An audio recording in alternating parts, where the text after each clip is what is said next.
Another series win for a Red Sox team that just won't stop hitting.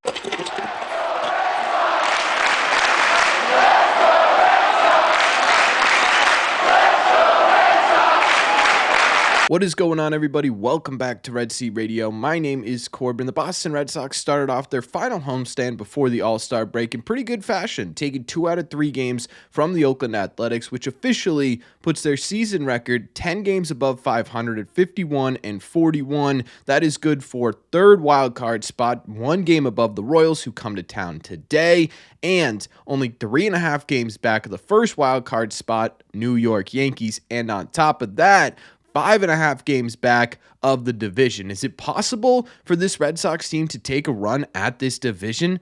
I don't know, but they're playing like it right now. So what we are doing in today's video is we are going to break this series down, talk about what went right for the Red Sox, what went wrong for the Red Sox, and obviously how all of this is going to impact the 2024 team. Thank you all very much for clicking on this one. Let's get into it. Okay, so obviously we're going to start by breaking down the offense in this series because there were a lot of performances that the Red Sox really needed in this one, specifically from guys like Masataka Yoshida, who's really come alive specifically since the Yankees series, but really over the last couple of weeks. In this series specifically, Masa had 5 hits overall, a double and a 3-hit game with a home run and a 4 RBI night. Masa finding his groove is super important for this Red Sox team because it totally increases the depth of this lineup. He's a guy who makes a ton of contact. He's a guy who doesn't strike out a lot. Getting that in this lineup is going to be massive in the second half. Over his last 10 games, Masa's hitting .350 with a .920 OPS. Masa's one of these guys right now who you don't really want to see go into the All-Star break, but if he could do this coming out of the All-Star break, again, this lineup becomes one of the deepest in Major League Baseball. And another reason it could be one of the deepest in Major League Baseball has to do with probably the series MVP. Actually, not even probably. Wilyer Abreu was absolutely this team's MVP because in this one, he also had 4 hits, a double, 2 home runs, and 6 RBIs. He's been really off lately since coming back from the IL, and a lot of that had to do with timing. So to see him go super deep over the bullpen in one game and dead center out of the yard in another is absolutely massive. Again, we talk about it when we talked about Masa. Wilyer being productive at the plate totally changes the landscape of this lineup, so it's fantastic to see what he's been able to do in this series. Connor Wong had a hit in all 3 games, including an absolutely mammoth homer in the finale. Again, another guy who's cooled off a bit, who started to get it together at the plate. Overall, he has been absolutely fantastic for this Red Sox team, hitting over 300 at .314 and rocking a 128 OPS plus, 28% above league average production pretty quietly this entire year. He's been one of their most consistently productive players, so to see that come back, especially that he's hitting in the 5 spot, is again huge for this Red Sox offense. Ceddanne Rafaela continues to really be impressive at the plate. He didn't have a crazy series, but he did have 4 hits, including a double and a triple. Over his last month, he is a .931 OPS, and on top of that, he's doing crazy things on the field. He made a couple of really just flat out smooth plays at shortstop in this series. To be honest with you, if I'm the Sox right now, I'm just leaving Ceddanne Rafaela in that shortstop position for the rest of the year. He just looks so comfortable there, so clean there. I absolutely love watching him play shortstop. I would probably put Ceddanne Rafaela at shortstop and just let him run wild. It is so fun to watch. Rob Refsnyder had a home run off of a lefty in this series because I think he may be contractually obligated to hit a home run every time he faces a lefty. Jarren Duran had a 3-hit game in this series and swiped a bag. He's also now back towards the top of the AL. I think he's tied for the lead in the AL in doubles. Rafael Devers had a game where he had 3 RBIs. Tyler O'Neill had a game where he had a couple of RBIs.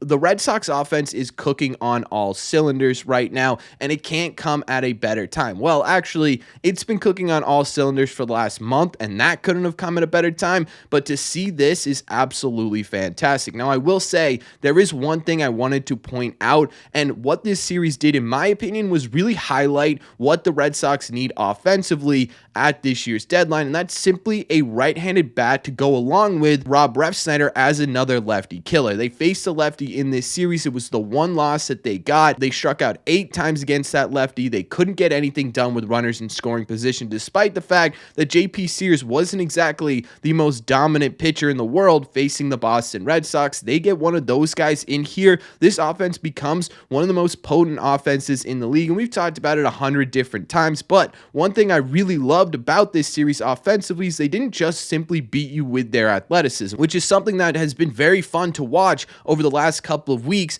but it's always nice to see the Red Sox beat a team in a couple of different ways. It's nice to have that in the back of your head, like this Red Sox offense, even if they don't get on base and swipe a ton of bags and generate runs via their athleticism, they have the potential to go yard on you, 5 times in 3 games, and absolutely lopsided score once in a while. And I think that's what has made this Red Sox offense so good over the last month and a half, their ability to beat you in multiple different avenues. And that's exactly what we saw in this one. I also think it's going to be important coming into, in my opinion, one of the most important series of the year this weekend against the Kansas City Royals, that they're getting hot at the plate. What really stands out in this series, and really the last series as well, is you're starting to get some of these key players right at the plate. Wilyer and Moss are so important to how the Red Sox succeed offensively. So to have those guys get their timing back, get those swings and mechanics right, is going to be massive. And that's what we saw against the Oakland Athletics. Beating up on bad teams is what good teams do, and it's great to see the Red Sox able to do that in this series. But it isn't just the offense we need to talk about, and the pitching was really weird in this one. So before we get into that, make sure you guys have hit that subscribe button if you haven't already. If you're new here, we talk Red Sox content almost every single day. Also, make sure you guys have hit the like button on this video as well. Not only does it help these videos out a ton, but it's the best way you can let me know you enjoy the content we are putting out. Thank you all very much for taking a second and doing so. Let's go over the strange pitching.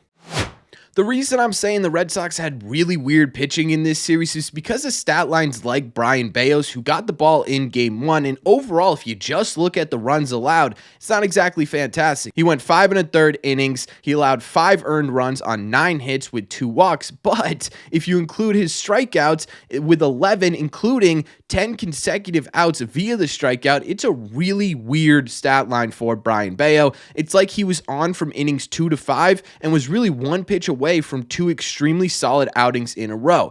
I think what I'm going to focus on with this Brayan Bello start is the positives, right? It's the small steps in the right direction, and I think taking a look at this series specifically, it's the swing and miss. Brayan Bello hasn't had a ton of swing and miss this year. In fact, it's one of the biggest reasons why he has been so ineffective this season. He had a lot of swing and miss in this series. Also, one thing I wanted to point out is after a Marlins series where the fastball was really not the highlight, but a big reason why he was so successful, he didn't really utilize it all that much in this series. I'm kind of curious if they're trying to find sort of a middle ground with that fastball, because it does get hit so hard when it does get hit. Stat line wise, ERA wise, not a great outing for Brayan Bello, but just looking at it pitch to pitch, I think there were some really positive things to take away from this. My hope is that he looks at this outing and says, yeah, that last pitch I threw ended up 400 feet into the bullpen, but the rest of this outing was really solid, and I'm hoping he's able to build on that.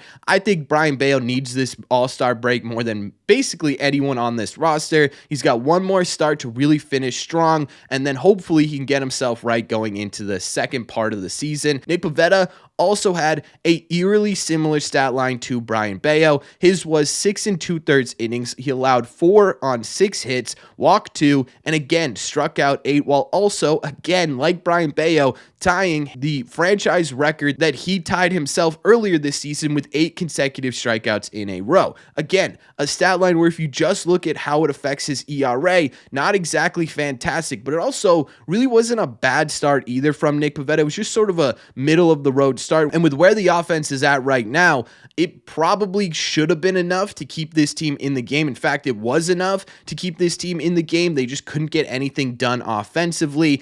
I don't hate this start from Nick Pivetta. I don't love this start from Nick Pivetta. Again, I think there are positives that you can pull out of this. However, one person who did not have a strange start is Mr. Tanner Houck, who went out there and threw 6 full innings, did not allow a single earned run, only allowed 2 hits, walked 3, and struck out 6. I mean, this is why this dude is an all-star, right? Tanner Houck consistently goes out there and he gives you legitimately competitive starts. He goes out there and he dominates whatever team you're going up against. He's been fantastic through this point in the season. There's no reason he couldn't have been fantastic in this series. He's just an absolute joy to watch on the mound. I will say the one thing that's starting to become a little bit of a trend for Tanner Houck is his command is starting to waver a little bit. You're starting to see 2, 3, 4 walks in an outing, and I don't absolutely love that. I think that could be something to pay attention to. I think that has a lot to do with the fact that he is pitching more innings than he's ever pitched in his entire life, but I'm not overly concerned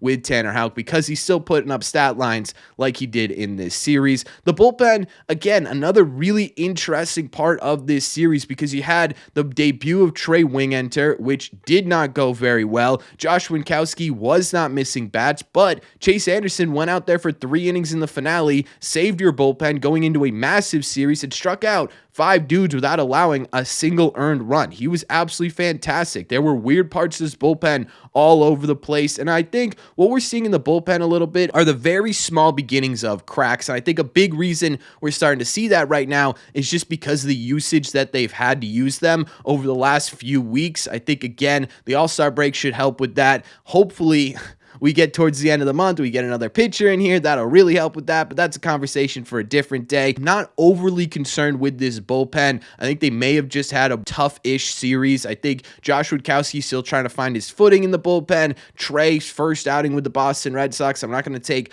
too much out of that. There really wasn't a ton of bullpen usage in this series, so there's not really a ton to talk about there. Overall, looking at the starting pitching, and again, it's the same conversation that we've had 100 different times. You're starting to get into this unknown territory, and it feels like every series you're starting to get a little bit more of a peek as to what the problems on this Red Sox team could be. Nick Pivetta and Brian Bayo are going to be a massive reason why the Red Sox either succeed or fail in the second part of this season after the All-Star break. So I don't know here. This is one of those series where you take a look at the pitching and you go, well, I mean, there was pitching in this series. There's good and there's bad to take away. At this point, it's just sort of what the Red Sox end up focusing on going forward. But I really do think this series, in terms of both sides of the plate, either in the box or on the mound, really highlighted what the Red Sox need. If they get even a number 4 or a number 3 or even a number 5 starter in this rotation, it's not only going to help this team figure out how they're going to get innings in the second half,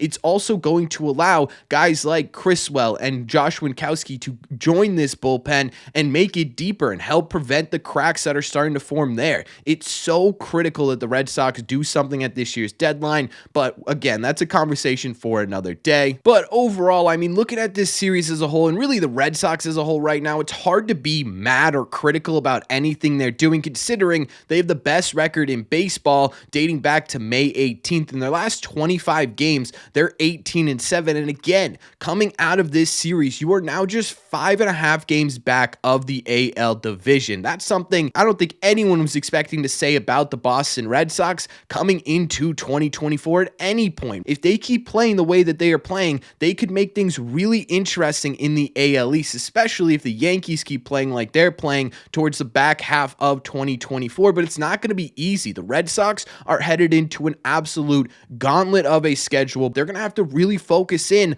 on what made them successful over this stretch. How were they able to find themselves and stay within themselves over this stretch of being the most dominant team in baseball? They can get to that point. They could be a really fascinating team to watch. I think this Royals series is really the first series this year where I'm genuinely nervous about it. Man, this could have major implications on what the Red Sox do at the deadline. So I'm really nervous for this Royals series, but I'm excited about this Red Sox Sox team, and I have total faith that they're going to be able to figure out a way to continue to be competitive both within this division, which is now something that we can say, and for a wild card spot. And I can't help but be excited about what we saw against the Oakland Athletics, because again, it doesn't really matter that it's a bad team. The Red Sox are a good team right now, and good teams have to beat these bad teams to rack up the wins necessary to compete against the other good teams in Major League Baseball. And over the past couple of years, we've seen them not do that. So for them to be successful against the Oakland Athletics,